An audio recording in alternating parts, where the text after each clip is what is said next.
অবশ্যই আল্লাহ যা করেন ভালোর জন্যই করেন। কারণ হলো এই ভিডিওতে আপনারা এমন একটা রহস্যময় ঘটনা জানতে যাচ্ছেন যেটা হয়তো বা পূর্বে কখনো শোনেন নাই বা জানেন নাই। তো আমাদেরকে স্থানীয় গার্ড বা এখানকার যারা নিরাপত্তা কর্মী আছে তারা এখানে ঢুকতে বাধা প্রদান করে। কারণ হলো যে সন্ধ্যার মতো হয়ে যাচ্ছিল, আর এটা হলো অনেক দূরে একটা গাবড়াখালী গারো পাহাড় নামে পরিচিত জায়গাটা।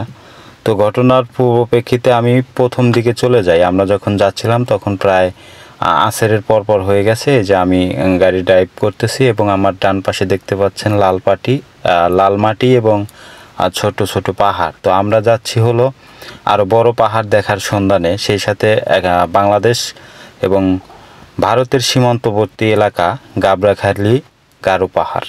তো রাস্তার ভিডিওটা আমাকে একটু ফাস্ট করতে হবে, কেননা রাস্তার অনেক দূর থেকে আমি ভিডিওটা নিয়েছি আপনাদের দেখানোর জন্য। তো এই ছিল রাস্তায় যে ছোট ছোট পাহাড়, এগুলা মোটামুটি অনেকটা জুড়েই আছে, মানে যতটুকু লোকেশন আছে 1.5-2 কিলোমিটার।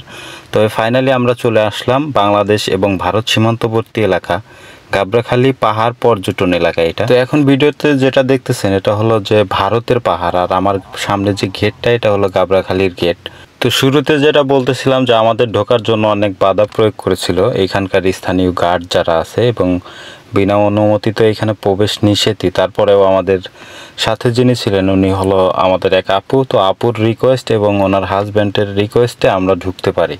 তো প্রথমে ঢুকেই একটা সাইনবোর্ড দেখতে পারি, এটা আপনাদের দেখানোর সাথে ভিডিও করা। তো আপু যে কারণে আমাদেরকে ঢুকাতে পারেন সেটা হলো যে তার হাজব্যান্ড পুলিশে কর্মরত একজন অফিসার। তো ওনার রিকোয়েস্টেই মূলত আমরা এখানে প্রবেশ করতে পারি। ফাইনালি আমার পক্ষ থেকে আপু এবং ভাইয়াকে অসংখ্য ধন্যবাদ যে আমাদেরকে এরকম একটা স্থান উপহার দেওয়ার জন্য। তো এইটা মূলত হলো ময়মনসিংহ জেলার একদম বর্ডার অঞ্চলে হালুয়াঘাট উপজেলার গাবড়াখালী নামক এলাকায় গারো পাহাড় নামে পরিচিত এই স্থানটি। তো এটা মূলত পর্যটক এলাকা, কারণ এটার সামনেই বর্ডার অঞ্চল। এই যে আমার সামনে যে পাহাড়টা দেখতে পাচ্ছেন এটা পুরাটুকুই ইন্ডিয়াতে। এখানে যাওয়ার জন্য যতটুকু ভোগান্তি আমাদেরকে হতে হয়েছে, শুধু আমার না, আমি তো শুধুমাত্র ড্রাইভ করেছি, এবং আমার যারা যাত্রী ছিলেন তারা যেভাবে কষ্ট করে গিয়েছে এখানে, আমি মনে করি যে এখানে যাওয়ার পরে তাদের এই কষ্টের কথা আর মনে নাই। কারণ এরকম প্রাকৃতিক পরিবেশ দেখার জন্য যতটুকু কষ্ট করেছি এটা হয়তো বা আমাদের জন্য কম হয়েছে। যেহেতু আমি ভিডিও ধারণ করতেছি এর জন্য ভাবলাম যে আপনাদের ছোটোখাটো যা আছে সবগুলোই দেখানোর চেষ্টা করব। তো এখানে মোটামুটি 2টা পুকুর আছে, খুবই সুন্দর, এবং পুকুরের মধ্যে আছে শিশুদের জন্য খেলার অনেক সামগ্রী, সেই সাথে শাপলা ফুল ফুটে রয়েছে। আর এখানে মেন যেটা দেখার বিষয় সেটা হলো পাহাড়, সেটা আমি অবশ্যই আপনাদেরকে দেখানোর চেষ্টা করব। তো আমি শুরুতেই যেটা বলেছিলাম যে সময় খুবই কম, এর জন্য আমাদেরকে ভিতরেই প্রবেশ করতে দিচ্ছিল না। হয়তো বা অনেকেই জিজ্ঞেস করতে পারেন যে কেন ঢুকতে দিচ্ছিল না ভিতরে। তো আমরা যেহেতু আসছি আসর নামাজের পরে, আর এটা হলো পাহাড়ি অঞ্চল, এখানে সূর্য যে কোনো সময় মানে অস্ত গেলে অন্ধকারের মতো ভাব একটা চলে আসে, আর মানুষ যে কোনো সময় যে কোনো একটা বিপদের সম্মুখীন হতে পারে। তো এর জন্যই এখানকার যারা গার্ডরা আছেন তারা আমাদেরকে ভিতরে প্রবেশ করতে নিষেধ করেছিলেন। তো এরকম অভিজ্ঞতা জীবনে ফার্স্ট টাইম। যদি আপনাদেরকে রিয়েল যে সাউন্ডটা এটা একটু শোনাই তাহলে আপনারা নিজেরাই বুঝতে পারবেন যে আমরা কতটুকু কষ্ট করেছি এই পাহাড়ে ওঠার জন্য। তো আশা করি আমাদের যে হার্টবিটের সাউন্ডটা এটা হয়তো বা আপনারা শুনতে পেরেছেন। এটা যে সাউন্ডটা হচ্ছে মনে হচ্ছে যে ভিতর থেকে নিঃশ্বাসটা মানে খুব স্পিডে বের হচ্ছে এবং দম বন্ধ হয়ে আসতেছে।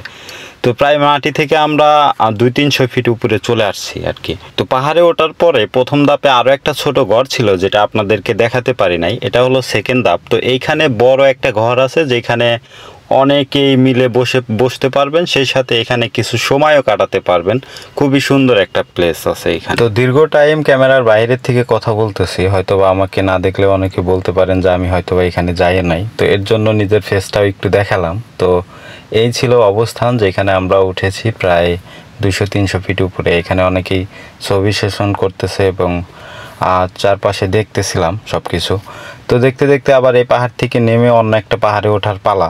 তো আমরা আমাদের কার্যক্রম শুরু করলাম আবার নতুনভাবে। তো আমার পেশা যেহেতু ড্রাইভিং করা, ড্রাইভিং করলে আমরা বিভিন্ন জায়গায় যাইতে পারি এবং ঘুরতে পারি, সেই সাথে অনেক কিছু দেখার সৌভাগ্য হয় আমাদের। কিন্তু অনেক সময় দেখা যায় আমরা নিজের থেকে যাই না বা জার্নি করে শরীর ক্লান্ত থাকে।